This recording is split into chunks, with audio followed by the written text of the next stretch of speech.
Bismillahirrahmanirrahim. Assalamualaikum warahmatullahi wabarakatuh. Kita bertemu kembali anak-anakku sekalian kelas 12 di mata pelajaran ekonomi. Sekarang kita akan melanjutkan materinya ke pencatatan transaksi ke dalam jurnal umum. Pada pertemuan kemarin kita sudah membahas bagaimana menganalisis transaksi, menentukan pos keuangan atau akun mana yang terpengaruh, bertambah atau berkurang, sampai dengan menentukan debit dan kredit. Jadi untuk pembelajaran kita sekarang, ini kita melanjutkan. Untuk tujuan pembelajaran yang pertama, menganalisis pengaruh transaksi dan menentukan debit dan kredit, kita sudah dibahas di pertemuan kemarin. Nah sekarang, kalau sudah menganalisis, menentukan pos apa yang terpengaruh, bertambah atau berkurang, dan sudah ditentukan mana yang didebit dengan yang dikredit, berdasarkan aturan debit kreditnya, sekarang kita lanjut mencatat transaksi ke dalam jurnal umum. Nah, inilah tahapan pertama dalam akuntansi, mencatat transaksi ke dalam jurnal umum. Jadi kalau yang 1 dan 2 ini menganalisis transaksi hanya sebagai persiapannya saja. Persiapan untuk mencatat ke dalam jurnal umum. Nah, kalau lihat dari tahapan akuntansinya atau siklus akuntansi untuk perusahaan jasa, nih dari transaksi ini dicatatnya dalam jurnal umum. Jadi kalau ada transaksi, kita analisis dulu pos apa yang terpengaruh, bertambah atau berkurang, tentukan mana yang debit dan mana yang dikredit, sesuai dengan aturan debit kreditnya, baru dicatat dalam jurnal umum. Nah, ini berarti tahap pertama kita dalam siklus akuntansi perusahaan jasa. Tahapan ke depan itu masih panjang di sini. Sekarang baru tahap pertama. Jadi kalau tahap ini salah, maka tahap berikutnya akan salah. Jadi akuntansi itu sifatnya prekuisit, bersyarat. Jadi bisa mempelajari tahapan berikutnya kalau tahapan sebelumnya sudah dikuasai. Akan betul tahap berikutnya akan menentukan betul atau tidaknya tahapan berikutnya ditentukan oleh tahap sebelumnya. Itu maksudnya. Nah, sekarang kita mulai bagaimana mencatat transaksi ke dalam jurnal umum. Nih, harap diingat kembali ini aturan debit kredit. Ini ketika sebelum membuat jurnal umum, ini kalian harus menentukan debit dan kredit. Ini wajib dihafalkan. Wajib dihafalkan.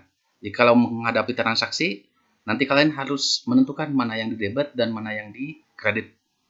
Setiap transaksi ketika akan dicatat, pasti ada yang didebit dan pasti ada yang dikredit. Itu berpasangan. Akuntansi itu pencatatan yang berpasangan. Ini wajib dihafalkan. Nah, langkah-langkah mencatat transaksi ke dalam jurnal umum. Nih, ada 3 langkah di sini. Langkah yang pertama dan yang kedua, kita sudah kemarin menganalisis transaksi. Pos apa yang terpengaruh, bertambah atau berkurang, sampai dengan menentukan mana yang didebit dan mana yang dikredit dengan aturan debit kredit. Ini sudah kita lakukan kemarin. Nah, sekarang langkah yang ketiga adalah mencatat ke dalam jurnal umum. Aturan mainnya seperti ini. Catat akun yang didebit terlebih dahulu. Jadi dalam format jurnal umum nanti catat akun yang didebit terlebih dahulu. Walaupun di analisisnya misalkan yang dikredit ditulis terlebih dahulu. Tapi ketika dicatat dalam jurnal umum, catat akun yang didebit terlebih dahulu. Nah, baru kalau yang didebitnya sudah selesai, tidak ada lagi, baru catat akun yang dikredit. Nah, dicatatnya agak menjorok ke sebelah kanan. Ini kebiasaan untuk membedakan mana yang didebit dengan mana yang dikredit. Nah, sekarang format jurnal umumnya seperti apa? Nah, inilah format jurnal umumnya. Ada tanggal di sini. Nah, kolom yang ini biasanya diisi dengan bulan. Nah, kolom yang ininya diisi dengan tanggal. Dan di sini nama akunnya. Nama akun mana yang didebit dan yang dikreditnya. Dan ini ada referensi. Nah, referensi ini nanti akan diisi dengan kode akun. Kode akun ini sudah kita bahas di pertemuan sebelumnya. Kalau harta awalnya 1, kas misalkan piutang itu 111, piutang 112 misalkan. Pokoknya yang awalnya 1. Kalau hutang awalnya 2, kalau modal awalnya 3, nah dan seterusnya. Itu pernah dibahas di pertemuan sebelumnya. Dan ada kolom debit dan kredit ini untuk mengisi angkanya. Angka yang didebit dan angka yang dikredit. Nah, biar lebih jelas, kita langsung saja kita bahas bagaimana cara mencatat transaksi ke dalam jurnal umum. Nah, kita ambil contoh transaksi yang kemarin. Yang yang kita bahas, kita analisis transaksinya. Jadi transaksi Salon Yani. Analisisnya sudah kita bahas. Jadi sekarang bagaimana cara mencatat dalam jurnal umumnya? Yang diminta adalah buatlah jurnal umumnya. Ini soalnya seperti ini. Dan tahap pertama berarti siapkan dulu format jurnal umumnya. Dibuat tabel ini, tabel jurnal umum. Boleh dicatat di buku catatan ini tabelnya. Dan kita kita satu-satu transaksinya, kita bahas satu-satu. Nah, yang pertama, tanggal 1 Maret, Nyonya Yani memulai usaha salon dengan nama Salon Yani atau Yani Salon. Nah, si Nyonya Yani ini ketika memulai usaha, menginvestasikan kekayaan pribadinya dalam bentuk uang tunai, peralatan, bangunan untuk mendirikan salon. Kita buat analisisnya dulu. Di pertemuan kemarin sudah kita bahas analisisnya. Berarti pos yang terpengaruh adalah, ini tidak akan dijelaskan lebih detail lagi karena sudah dibahas. Yang pertama adalah kas perusahaan, kas Yani Salon. Posisi kita sebagai tenaga keuangan di Yani Salonnya. Berarti kita menerima uang, perusahaan menerima uang dari Nyonya Yani. Kas bertambah, peralatannya jadi bertambah, milik Salon Yani-nya, dan bangunan bertambah. Dan kas peralatan bangunan ini sumbernya dari mana? Dari Nyonya Yani, investasi. Berarti ini harus dicatat sebagai modal Nyonya Yani. Jadi muncul, bertambah senilai 65 juta. 65 juta dari mana? Ini dari nilai kas, peralatan, dan bangunan semuanya. Setelah ketika akan menentukan debit dan kredit, dengan aturan debit kredit, kita tentukan mana yang di debit dan yang di kreditnya. Di pertemuan kemarin kita sudah bahas. Kas itu harta, kalau bertambah di debit, kita tandai. Peralatan juga harta, kalau bertambah di debit. Bangunan juga golongan harta, kalau bertambah dicatat di debit. Dan modal di aturan debit kredit kalau bertambah dicatat di kredit. Nah, kemarin kita sudah bahas ini. Nah, sekarang bagaimana cara mencatat ke jurnal umumnya? Nah, ini format jurnal umum yang sudah kita siapkan. Kita isi tanggalnya, tanggal 1 Maret. Aturan mainnya adalah catat akun yang didebet terlebih dahulu. Nih, lihat kembali. Nih yang didebet ini. Jadi catat yang didebet terlebih dahulu. Berarti yang pertama kas dicatat di sebelah debit. Referensi dikosongkan dulu. Ini nanti diisinya ketika masuk ke tahap posting ke buku besar. Posting itu memindahkan ke buku besar ke tahap berikutnya nanti. Jadi ketika membuat jurnal umum, referensi kita kosongkan dulu. Jadi ini kita abaikan. Berikutnya yang di debit peralatan. Di debit 10 juta. Nah, yang di kreditnya strip saja. Yang di debit masih ada bangunan. Nah, bangunan 50 juta. Nah, yang di kreditnya strip. Nah, yang di debit sudah selesai, sudah tidak ada lagi. Baru sekarang catat yang di sebelah kredit. Dengan dicatat agak ke sebelah kanan. Maksud ke sebelah kanan itu tidak sejajar dengan yang di debit. Jadi agak menjorok ke sebelah kanan. Tapi jangan terlalu di tengah. Yang penting membedakan saja. Angkanya di kredit 65 juta. Jadi pada akhirnya ini adalah jurnal umum untuk transaksi tanggal 1. Yang di debit kalau dijumlahkan 65 juta, yang di kredit pun 65 juta. Tetap sama seperti itu. Ya, sekarang kita lanjutkan untuk transaksi tanggal 2 Maret. Dibeli perlengkapan salon 2 juta rupiah dari toko Indah secara tunai. Yang namanya membeli, terlepas apakah sudah bayar atau belum, berarti yang dibelinya jadi milik kita, dibawa ke salonnya nih, kita yang membelinya. Berarti perlengkapan kita jadi bertambah 2 juta. Nah, sekarang membeli perlengkapan ini secara tunai, berarti kita mengeluarkan uang. Berarti kas kita jadi berkurang. 2 juta.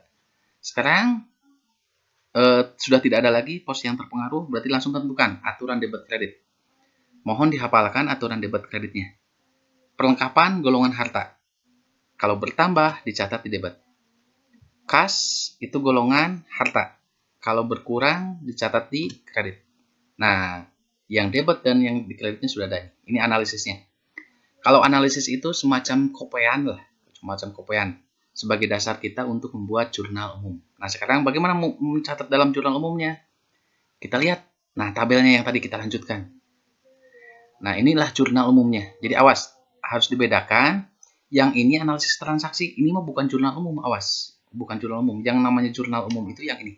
Yang namanya jurnal umum itu yang ini, yang dalam tabel seperti ini. Kita isi tanggalnya, tanggal 2, bulannya tidak usah diisi, ini sama tanggal 2. Yang didebat tadi perlengkapan. Didebat, catat yang didebat terlebih dahulu. Baru tidak ada yang didebat lagi, berarti langsung ke yang dikredit. Kreditnya kas. Kas dikredit 2 juta. Nah, kas tulisnya agak menjorok ke sebelah kanan seperti ini. Dan angka 2 jutanya di sebelah kredit, yang didebetnya strip. Nah, itu caranya. Sekarang dilanjutkan lagi. Tanggal 5 Maret dibeli peralatan salon 8 juta dari Toko Jaya secara kredit. Nah, kalau tadi mah secara tunai kita langsung bayar. Sekarang mah kita membelinya secara kredit, berarti belum bayar. Awas. Kita ulangi lagi analisisnya walaupun sudah kita bahas. Yang namanya membeli peralatan berarti peralatan itu jadi milik kita. Berarti peralatan kita jadi bertambah. Berikutnya, kita belum bayar nih secara kredit. Berarti kita tidak mengeluarkan uang. Yang ada adalah hutang kita jadi muncul. Muncul itu berarti hutang kita jadi bertambah 8 juta. Nah, tidak ada lagi pos yang terpengaruh, berarti peralatan bertambah, hutang bertambah. Tentukan mana yang didebet dan yang dikredit. Ingat-ingat aturan debit kredit. Peralatan itu golongan harta. Kalau bertambah didebet. Kasih tanda. Hutang. Kalau bertambah, maka dicatat di kredit. Itu dalam aturan debit kreditnya kayak gitu. Nah, sekarang ini jadi dasar kita untuk membuat jurnal umum. Kita catat nih, peralatan yang didebet terlebih dahulu. Jadi jangan mencatat yang dikredit dulu, jangan. Catat yang didebet dulu. Nah, ini jurnal umumnya. Tanggalnya tanggal 5. Yang didebet peralatan. Nah, 8 juta. Kreditnya strip. Dan tidak ada lagi yang didebet, langsung yang dikredit. Yaitu hutang. Kalau mau dilengkapi hutang usaha. Dikredit 8 juta. Yang didebetnya strip. Nah, seperti itu. Kita lanjutkan lagi. Tanggal 9. Diselesaikan pekerjaan merias keluarga Tuan Udin. Awas. Pekerjaan kita merias pelanggan. Salon itu ya pekerjaannya yang merias. Kalau semakin banyak yang dirias, berarti akan semakin banyak pendapatannya. Ketika sudah menyelesaikan pekerjaan, maka kewajiban kita selesai. Ketika kewajiban kita sudah selesai, maka kita punya hak mengaku sebagai pendapatan. Terlepas apakah uangnya sudah diterima atau belum. Pokoknya kalau sudah menyelesaikan, akui sebagai pendapatan. Angkanya sejumlah nilai pekerjaannya. Senilai 7.500.000. Nah, ada keterangan nih. Baru diterima 5 juta uangnya. Berarti kita baru nerima uang 5 juta. Berarti kas kita bertambah 5 juta. Yang 2 juta setengahnya berarti kita punya hak menagih ke keluarga Tuan Udin suatu saat nanti. Hak menagih itu namanya piutang. Piutang kita jadi muncul. Ini harta ini. Senilai 2.500.000. Nah, sekarang sebelum mencatat dalam jurnal umum, tentukan mana yang didebet dan mana yang dikreditnya.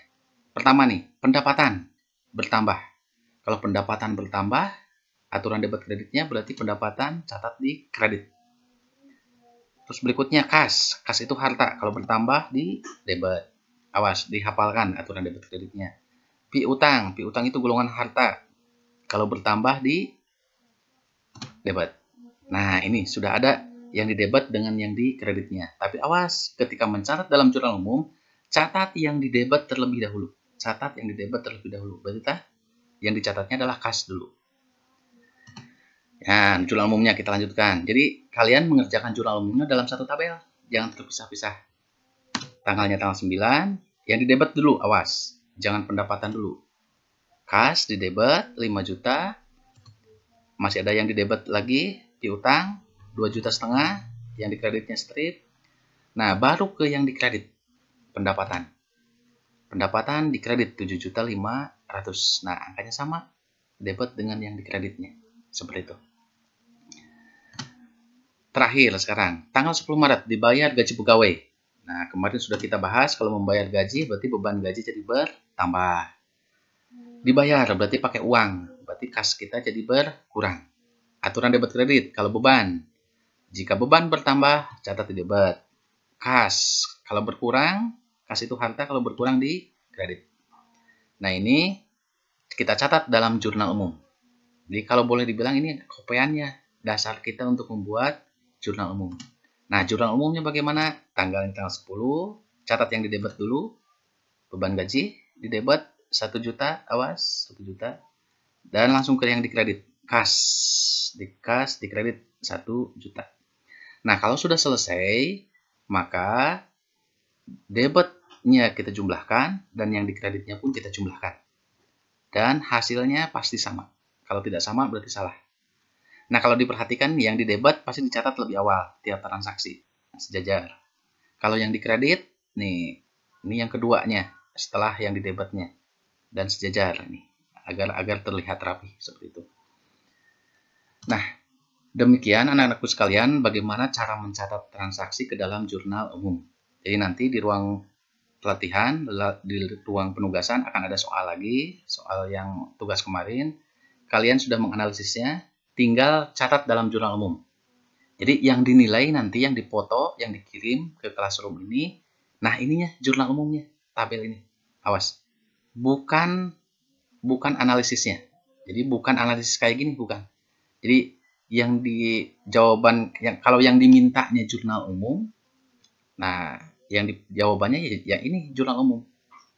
Jadi nanti di ruang penugasan kalian akan disuruh latihan lagi, ada transaksi-transaksi, tapi yang harus kalian lakukan adalah membuat jurnal umumnya.